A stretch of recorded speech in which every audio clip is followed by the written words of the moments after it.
मराठी भाषा सर्वसामान्य माणसांनीच समृद्ध केली आहे असं म्हणत सुरेश भट यांनी मराठी भाषेत अनमोल भर घातली आहे। गझल हा काव्य प्रकार त्यांनी मराठीत रुजवला आणि फुलवला।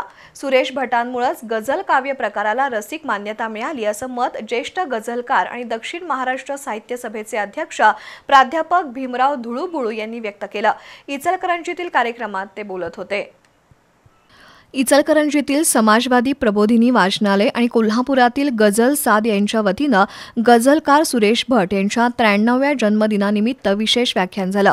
यावेळी प्राध्यापक भीमराव धुळुबुळू यांनी सुरेश भट यांच्या अनेक गझलांचा संदर्भ देत त्यांच्या आठवणींना उजाळा दिला।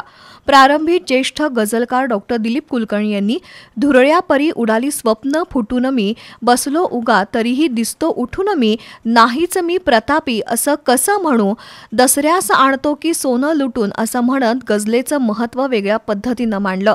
नरहरी कुलकर्णी यांनी हवा मोकळी जर तुला पाहिजे मनाचा झरोका खुला पाहिजे हवेशी खरा खेळायला तुझ्या अंगणाला झुला पाहिजे अशी मोकळेपणाची गरज अधोरेखित केली। प्रसाद कुलकर्णी यांनी वारापेक्षा वारीनं समतेचा जागर होतो मी प्रबोधनाची दिंडी त्यासाठी काढत होतो केवळ लिहिण्यासाठी मी नाहीच कधी लिहिलं जग बदलावं यासाठी मी पानं खरडत होतो अशा शब्दात समता प्रस्थापनेसाठीच्या लेखनाची भूमिका मांडली।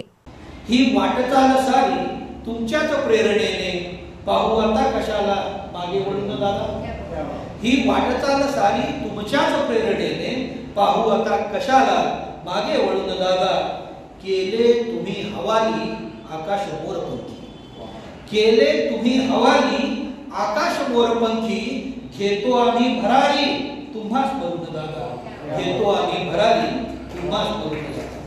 भीमराव धुळुबुळू यांनी कशाला धर्म जातीनं चळाया लागला आता आशानं देश हा माझा जळाया लागला आता गीता कुराण सारे जोशात आज इथं हे संविधान माझं धोक्यात आज इथं असं म्हणत संविधानाच्या तत्वज्ञानाचं महत्त्व आणि त्याला असलेल्या धोक्यांना ओळखलं पाहिजे अशी भूमिका मांडली।